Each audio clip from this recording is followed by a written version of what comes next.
Welcome back to the Finals podcast. I'm Javon, and this is another match review. Bournemouth nil, Chelsea nil. Let's get into it. All right, guys. Before we get started, please remember to like, share, comment, subscribe, and hit the notification bell to get notified when I upload a new video. Now, road to 2,000 subscribers. We're 1,640. If you like to see my pain, if you like to see my disgust, if you like to see me disappointed, please subscribe. And yeah, channel rebranding coming soon, so it should be easier to find me. But yeah, to show some love, like the video, comment. Even if you don't know what to comment, just comment. Even if it's to tell me how right you guys were and how trash my team is, comment because it helps the video, it helps the channel grow. Road to 2,000 subscribers and beyond. Now let's get into the review. The review. Let's look at that starting 11 that Enzo Maresca put out. And let's take it from there because we have some things to discuss. So, as you can see on your screen, this is the starting 11 that Enzo Maresca put out. This was the expected backline based on how we played against Leeds and what was out. And that was put out, what was on show against Leeds, that atrocity. Palmer, like I stated, like I expected, I expected Palmer to start in this game for the creativity, which was lacked thereof, and we'll get into that. Nacho on the right wing, Garnacho on the left wing, Delap up front. The only two things I would, only one thing I would have started, I would have started Estevao, not because the kid had a bad game, because she's going to pull him out the lineup, kind of let him figure it out. And that's probably going to be the theme of this review. Let them figure it out. Because you know what? Maresca can only hold so much blame. This was probably the correct lineup to go with. So let's talk about some of the players that we have. And let's get into it. Now that that's off screen and I'm centered, this was a very horrendous game. This was atrocious. And I don't know why the sun is coming up behind me because it's very gloomy inside. I don't even think we created a clear-cut opportunity this entire game. At one point in the game, Bournemouth had 5 corners to 0.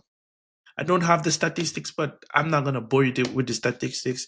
If you watched how we were, if you used your own eye test, you realize how horrendous this performance was. It was disjointed, disconnected, and I was disinterested. I wanted to go back to sleep, but I vowed to try and be as consistent this season with my match reviews. So here you're getting a match review. I hope you guys are enjoying my misery and my pain. Chelsea Football Club. Chelsea Football Club. Where do we start? Okay, let's start defensively. At least you kept a clean sheet. Could have lost the first goal. Could have lost the game in the first 15 to 20 minutes in the match when I think it was Clivert scored. Thank goodness it was offside, because then we'll be talking about a loss. I guess a draw is better than a loss.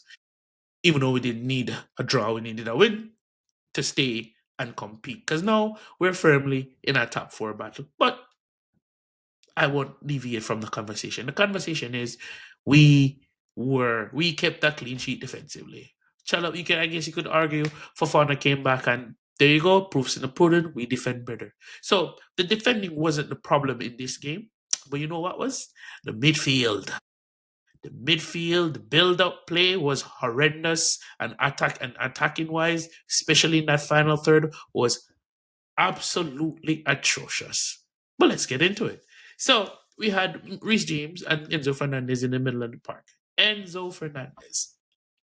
I have held corn for you, sir. I have defended you, sir, and I have actually had people drop their agenda against you. A performance like this and a performance like this against Leeds is not helping me out, brother.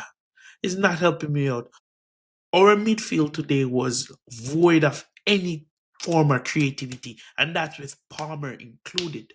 But I'm starting with you, Enzo Fernandez. Your passing was atrocious today.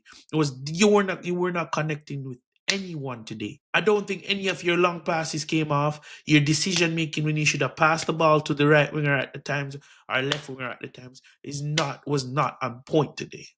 Reece James, you were in the middle of the park to do what you were to there to do, which is mop up and help out defensively. I get it. So when I'm looking at offensive play, I'm looking at Enzo Fernandez and Cole Palmer, and we'll get on the Cole Palmer after we're finished with Enzo Fernandez.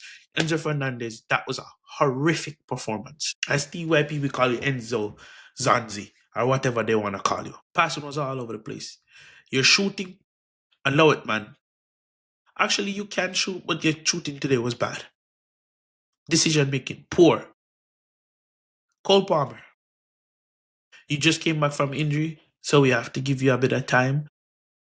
I see you trying to play a couple passes, and the play a few times you did break the lines to put the lap in behind, but the lap needed better. And I'm not gonna blame you. The lap was just bad. So much so bad, so much that I think he either broke his arm or dislocated his shoulder. At one point, I was afraid to continue to watch this game and how bad this was. If you had to show people to what football was and to introduce them, this was not the game to introduce them to football. I brag about this team a lot.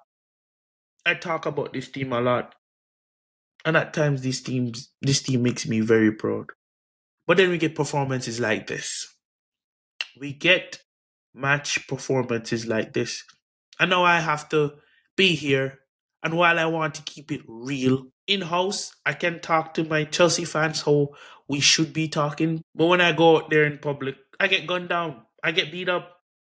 You know? I said we were in a title race. I was wrong. Because here's the thing. I knew we had the inconsistencies. And that Burnley game fooled me. That Burnley game thought I was somewhere where I weren't.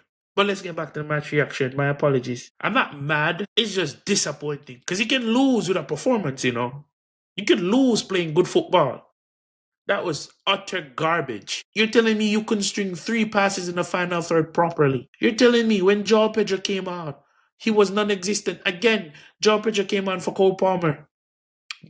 Mark Gu came on before Joao Pedro in the striker position. At least Mark Gu tried to tussle with the defenders. And it's sad to say, but Garnacho and Pedro Neto was our best players today because they actually tried. Again, the defense was not an issue because we were hanging in there. We were resolute. You know, we were solid defensively to some extent. But offensive wise, these attackers, it'll be criminal for me to say they gotta go, but they gotta go.